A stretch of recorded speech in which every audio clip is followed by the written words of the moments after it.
Halo semuanya, jadi kali ini kita akan coba untuk install Xcode, di mana yang sekarang ini adalah Xcode 15 ya. Tapi sebenarnya udah ada 16 tapi masih beta. Nah, kita coba yang 15 dulu aja. Jadi singkatnya Xcode ini bisa kita pakai untuk bikin aplikasi di platform Apple kayak macOS, terus iOS, iPad, Apple Watch. Pokoknya yang Apple platform bisa pakai Xcode ini. Entah kita nanti bikinnya pakai React Native, pakai Flutter, pakai Ionic atau pakai framework apapun, tetap aja nanti pas mau ngedeploy-nya kita butuh si Xcode ini. Oke, langsung aja cara downloadnya itu gimana. Jadi kita ada beberapa cara untuk downloadnya. Yang pertama lewat ini portal resminya di developer.apple.com/xcode ini. Nanti URL-nya saya kasih ya. Di sini ada. Terus bisa pakai download. Nah, ini biasanya kalau pakai yang ini nanti akan diarahkan ke App Store atau Apple Store ya. Tapi kalau mau download dulu habis itu di drag and drop installnya jadi lebih mudah, nggak perlu nunggu loading yang kita nggak tahu kadang progresnya kenapa dia berhenti. Nah, kita bisa pakai ini ya. Di sini sama aja URL-nya, tapi nanti download/application. Nanti ada Xcode 16 sama Xcode 15.4. Bisa pakai yang mana aja sama aja, tapi yang beta biasanya ada fitur baru tapi belum stable gitu kan. Tapi kalau teman-teman juga butuh nih ya, butuh Xcode versi lama kayak mungkin 13 atau 12 karena handle handle project-project lawas ya, project-project legacy, bisa juga nih pakai yang ini nih. Di sini ada lah, nanti tinggal lihat aja versinya. Dan ini sebenarnya kan downloadnya masih by Apple ya, mereka cuma ngumpulin doang, jadi sama aja. Nah, kalau udah download di sini atau dimanapun, nanti akan dapat tuh kalau di sini SIP ya formatnya ya. Saya coba dulu buka Findernya, jadi seperti ini. Nanti kayak gini ya hasilnya ya. Ada SIP, kalau di ekstrak ada Xcode-nya. Kalau udah dapat kayak gini kan sebenarnya download cuma 3 giga, pas di ekstrak jadi 12 giga, tinggal dipindah aja ke application. Nanti di aplikasinya tinggal dicek ada Xcode apa enggak. Ini lebih baik dibuka aja kayak ini ya. Di date modifier-nya nanti ada Xcode. Nah, tinggal diklik aja. Double klik nanti dia akan muncul. Nah, sudah muncul seperti ini ya. Ini tutup aja dulu.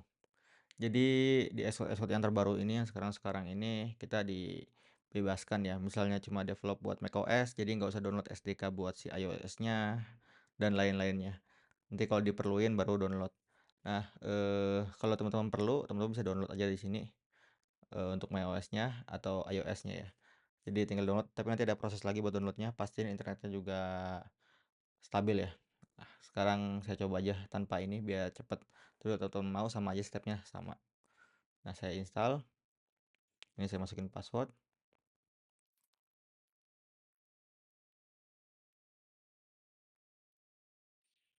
Ini bisa kita coba tutup aja ya biar lebih luas. Nah, sekarang kalau udah kelar kita bisa buka nih Xcode-nya nih. Pakai command space aja. Nanti tulisnya Xcode gitu. Dibuka. Nah, ini udah muncul. Nah, ini dikasih tahu ya apa yang terbaru. Nah, intinya mah sama aja ya. Jadi nanti ada pakai Swift 9, pakai iOS 17 dan sebagainya. Itu bisa dibaca aja. Jadi tapi intinya sama aja, cuma naik versi aja biasanya tiap itu. Dan ada fitur-fitur barunya. Sekarang seperti ini tampilannya. Kalau teman-teman sudah selesai install, kita bisa coba dulu aja ya. Kita coba deploy ke si macOS-nya. Nah, karena tadi saya belum download iOS-nya, jadi nggak akan bisa ya. Jadi kalau kita get nanti ini akan coba nginstalnya seperti ini. Nanti dia akan install. Tapi mungkin agak lama karena beberapa giga, jadi kita close aja ya karena lama ini. Tapi nanti akan aman. Jadi sama aja stepnya. Kita ke macOS biar gampang. Habis itu kita klik app. Terus misalnya di sini saya kasih namanya itu adalah eh, Mac app ya. Untuk timnya itu bisa di-ignore dulu aja. Jadi kita bisa tetap jalanin di sini. Language-nya Swift UI biar gampang, juga ada Swift. Ininya storage-nya kita inin, nggak perlu pakai tes dulu. Nah, identifiernya misalnya saya Ihwan ya, berarti saya id.ihwan gitu. Lalu kita next, saya taruh misalnya di desktop ya.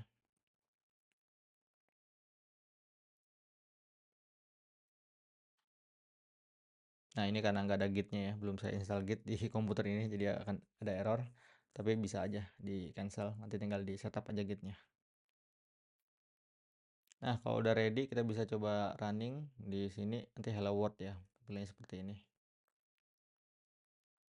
Oke, nanti ada ini ya, karena belum ada itunya ya, belum ada sertifikat dan lain-lainnya, belum di setting. Yang tadi juga si tim akunnya, jadi nanti kayak gini, tapi open anyway aja, karena kita sendiri yang develop ya. Oke, ini nanti akan muncul juga di sini ya, munculnya. Nah, ini munculnya. Jadi seperti ini ya, untuk singkatnya instalasi Xcode sampai coba dia eh, jalan. Buat teman-teman yang mau develop iOS atau juga develop iPad itu, nanti tinggal di-download aja iOS-nya ya. Oke, itu dia kesimpulannya. Xcode ini bisa kita pakai untuk develop semua aplikasi di Apple platform, dan juga nanti ke depannya bakal ada fitur-fitur baru dari si Xcode-nya ya, atau si Swift-nya ini. Bahkan katanya nanti bisa kita pakai di VS Code ya, jadi nggak perlu pakai si Xcode-nya. Setelah tadi kita berhasil install dan nyobain si Xcode-nya, sekarang kita mau coba nih, kita bahas si Xcode-nya lebih dalam lagi ya. Jadi tadi kita ada error tentang Git-nya karena belum di setup. Jadi kalau mau di setup bisa ke sini ya, ke Xcode terus ke setting. Nanti di sini ada source control, ada Git. Nah, ini diisi aja ya. Misalnya di sini saya isi Ikhwan dan ini saya isi email saya. Nah, udah seperti ini. Harusnya nanti aman. Habis itu, wah di sini Xcode-nya ya. Jadi nanti kalau mau munculnya bisa ke new. Nah, nanti kita bisa bikin lagi new project. Seperti ini ya. Tadi ada warningnya kan di bagian iOS-nya karena belum di-download. Tadi udah saya download dan sekarang bisa kita coba lagi ya, langsung kita jalanin project iOS. Kita pilih app aja, tapi sebenarnya banyak banget pilihannya di sini. Kalau teman-teman mau bikin stiker ada, iMessage app atau extension, atau cuma sekedar bikin framework yang nantinya bakal dipakai oleh developer lain itu juga bisa ya. Dan juga targetnya juga banyak, ada multi platform. Ini juga bisa teman-teman pakai, biasanya pakai Swift UI ya. Nanti bisa satu kode base, bisa buat banyak, jadi iPad, jadi di iPhone, juga jadi di macOS. Juga ada untuk single target, misalnya mau watch OS-nya aja, buat di Apple Watch-nya aja itu bisa. Di TV-nya juga bisa, atau yang lagi ngetren sekarang mungkin Vision OS juga bisa. Nanti tinggal di-download aja. Pastiin internet stabil ketika download, karena kalau enggak nanti bakalan ada interupsi dan gagal. Oke, ini saya coba aja pakai yang iOS ya. Kita coba bareng-bareng. Jadi kita klik aja di sini app-nya, kita next. Dan juga kita bisa coba, tadi kan namanya Mac app ya. Ini kita ganti aja karena tadi kan kita milihnya kan yang iOS ya. Jadi kita misalnya bikin namanya iOS app gitu ya. Nah, tim ini sebenarnya tergantung teman-teman ya. Kalau teman-teman sudah ada timnya bisa aja dimasukin. Karena keuntungannya pakai tim ini, teman-teman bisa nanti ngedeploy-nya langsung ke HP-nya ya, ke iPhone yang fisik, yang real device-nya. Tapi kalau enggak nanti cuma bisa terbatas, teman-teman bisa pakai yang di simulatornya aja. Nah, ini kalau misalnya punya akun, nanti kayak saya di sini harus sign in dulu ya, karena belum ada. Jadi saya nggak sign in aja, karena kita mau coba mau pakai simulator aja. Oke, di sini ada dua ya, ada SwiftUI, ada Storyboard untuk pilihan interface-nya. Jadi pada zaman dulu sebelum ada SwiftUI, orang-orang pada pakai Storyboard. Jadi Storyboard-nya lagi itu bisa juga pakai UI Kit ya. Jadi teman-teman bisa nggak pakai Storyboard-nya, bisa pakai UI Kit programatik. Jadi ngoding langsung gitu ya, nggak pakai drag and drop, nggak pakai UI interface yang ditarik-tarik nanti gitu. Jadi bebas mau pakai CVS atau storyboard. Tapi untuk zaman sekarang sepertinya kan iOS 13 ke atas ya. Sekarang udah iOS berapa tadi, 16, 17 mungkin nanti bentar lagi 17, 18, jadi harusnya sudah aman. Karena biasanya 3 atau 5 versi belakang tuh udah SwiftUI di-support gitu. Tapi ya lagi-lagi karena ada project legacy, project yang udah lama gitu, dan kalau migrasi mungkin terlalu gede, jadi ya UI kit dan storyboard itu masih banyak dipakai juga gitu. Nah, untuk bahasanya coba bisa Swift di SwiftUI, tapi kalau bisa pakai storyboard bisa pakai Objective-C. Nah, ini juga bahasa-bahasa yang lebih awal ya. Jadi kalau mau teman-teman pakai ya boleh gitu. Untuk ini storage ada core data, tapi kita nggak pakai dulu ya. Jadi itu kayak kalau kita pakai MySQL dan lain-lain. Jadi tapi ini di embed di mobile-nya ya, si storage-nya. Untuk tes kita ignore dulu aja ya, karena kita mau kenalan dulu aja dengan fitur-fiturnya. Jadi sekarang kita pakai SwiftUI, Swift sama None. Atau mau pakai storyboard juga bisa. Jadi eh, nanti kita coba ya, kita sekarang coba pakai SwiftUI dulu biar tahu bedanya. Nah, ini kita next. Ini tadi kita taruh desktop aja nggak apa-apa. Nanti sambil kita tunggu ya. Nah, di sini untuk navigatornya ya, di sini navigator, teman-teman bisa pakai. Ini ada preview. Untuk yang ini ya preview aset. Jadi misalnya teman-teman nanti di sini ada preview, nanti asetnya bisa taruh sini. Ini untuk aset yang bakalan dipakai di aplikasinya. Dan ini ada content view di mana letak si kodenya ya. Nanti ngubah-ngubahnya di sini nih gitu. Intinya nanti kalau mau ngubah-ngubah di sini mau ganti hello world jadi apa, tambahin button, tambahin apapun di sini letaknya. Nah, iOS app-nya ini double karena nama app-nya iOS app tapi nggak masalah. Nah, ini kayak kayak eh start point-nya ya, start point-nya jadi mainnya ini di sini. Jadi teman-teman nanti mau bikin logic-logicnya kayak login atau apapun, nanti di sini bisa kasih if else dan lain-lain. Nah, jadi cukup simpel untuk yang Swift UI ini ya. Dan kalau teman-teman mau coba jalanin bisa dipilih aja. Nah, ini ada banyak ya. Karena di sini ada beberapa ya, 15 Plus Pro, iPhone SE 3. Jadi bisa dipilih aja. Misal kita mau pakai 15 Pro yang mudah ya. Di start aja sambil ditunggu. Nah, nanti ini saya pinggirin aja ya biar lebih luas.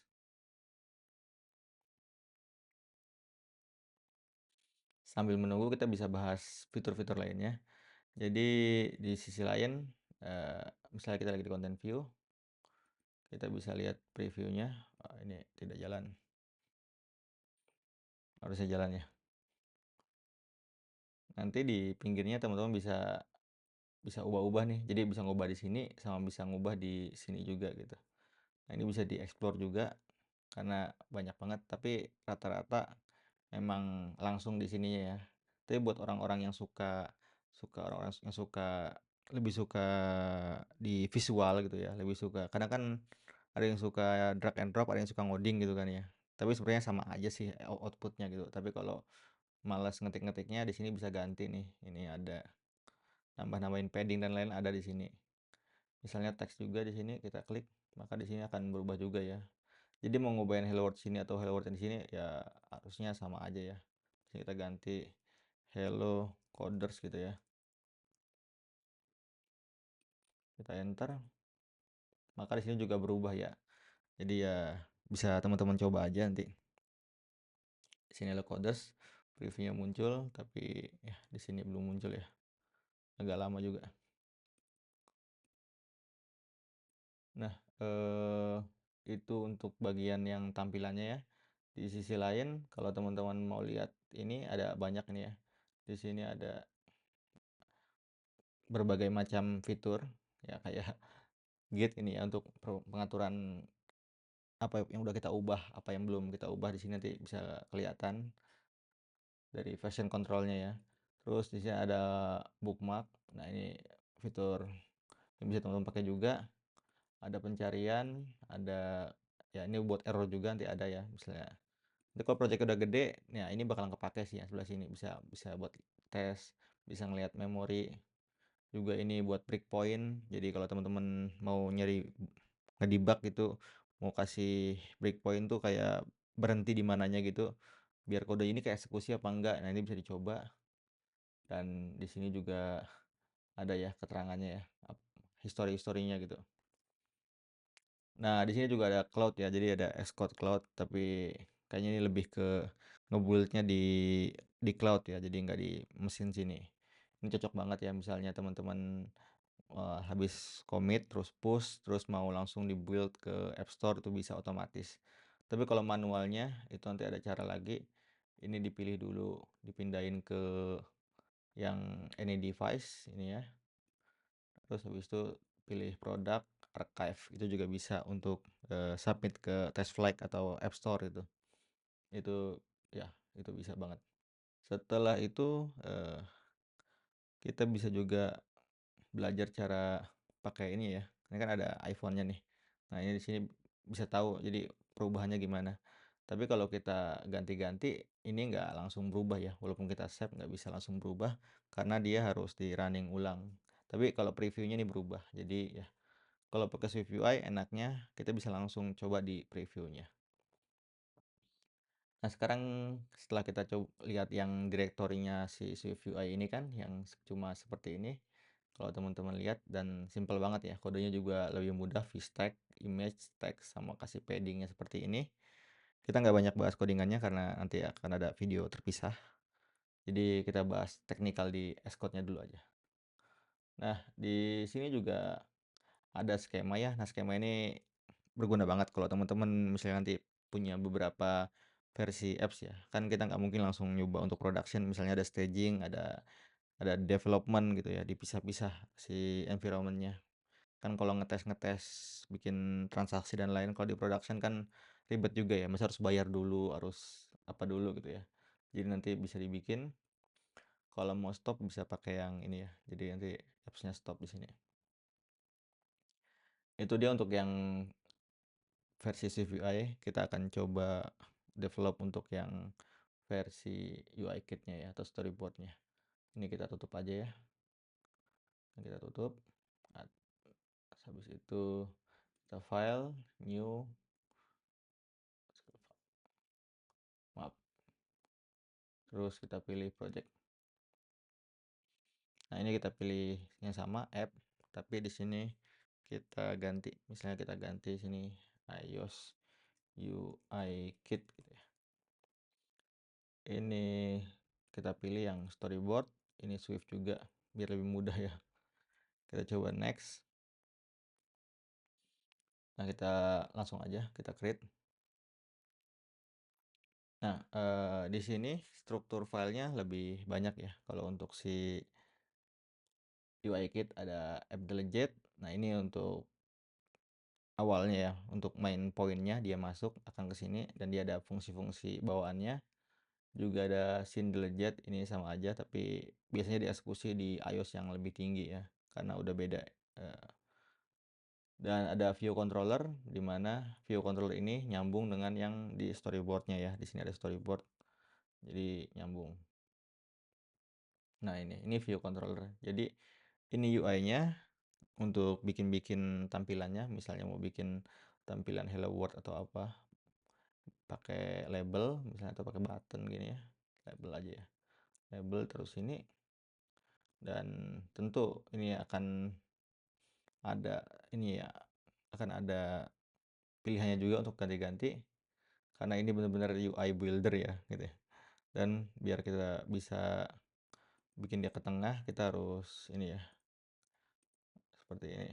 Jadi harus kasih constraint-nya ya. Nanti untuk masalah constraint bisa kita buat video terpisah lagi karena ini akan panjang banget tapi ideanya kayak gini ya. Harusnya teman-teman paham juga ya. Nah, di sini juga ada aset, ada launch screen yang mana ini yang pertama kali muncul ya. Jadi misalnya logo-logo perusahaan juga bisa taruh sini. Selanjutnya ada info playlist. Nah, ini key value yang bisa kita pakai. Misalnya untuk permission, misalnya juga untuk ada data sensitif juga bisa taruh sini kayak APK, tapi sebenarnya ada lagi cara yang lebih aman ya. Nah, itu dia. Nah, di sini ada settingan projectnya ya. Di tadi yang si Swift juga ada sebenarnya. Cuma tadi belum kita bahas aja. Nah, di sini bisa kita tahu settingan-settingannya, settingan project, settingan targetnya juga. Misalnya mau iOS-nya dinaikin atau direndahin, itu bisa dari sini. Ganti-ganti nama apps, ganti-ganti bundle-nya, ganti-ganti versi juga di sini bisa kita lakukan. Dan ini untuk signingnya harusnya ada akunnya ya, tapi kita coba nanti pakai akun setelah nanti kita mulai development ya. Dan juga di sini ada settingan-settingan yang lebih advance lagi. Nah, ini akan kepakai kalau teman-teman udah mulai bikin apps yang lebih kompleks lagi dan nanti ada aturan-aturannya seperti nanti ada enkripsinya atau untuk file-filenya atau untuk simpan-simpan, filenya di direktori mana itu nanti ada di sini ya. Apalagi nanti kalau teman-teman mulai pakai Crashlytics, Firebase nanti ada juga taruh sini. Oke, sekarang kita coba untuk running ya ke sini. Karena belum kita coba untuk running-nya. Jadi saya taruh sini terus saya running dulu. Nah, udah muncul ya sini labelnya ya. Dan kalau kita misalnya mau ganti-ganti tentu agak ribet ya. Jadi misalnya label mau kita ganti di sini jadi Hello World. Nah, ini bisa banget ya. Jadi tinggal di run ulang aja jadi Hello World. Nah, ini kita run ulang lagi. Nah, ini bisa kita replace. Tapi misalnya kita mau ganti, ini kan statik ya gitu ya. Kalau kita ganti by programmatic gimana? Nanti kita harus bikin outlet, kita sambungin ke view controllernya. Jadi ya step-stepnya memang agak banyak gitu ya daripada tadi yang pakai Swift UI. Dan di sini juga ada konsolnya ya. Jadi teman-teman bisa lihat nanti kalau misalnya udah di development kelihatan di sini apa aja yang berjalan gitu. Itu dia kita udah bahas tentang fitur-fitur di Xcode, caranya kita kenalan dengan navigatornya gimana, file-filenya seperti apa, bedanya seperti apa. Juga kita coba ngerunning Hello World-nya ya. Nanti kita coba lagi untuk yang lebih advance lagi. Itu dia. Terima kasih sudah menonton. Sampai jumpa di video-video berikutnya.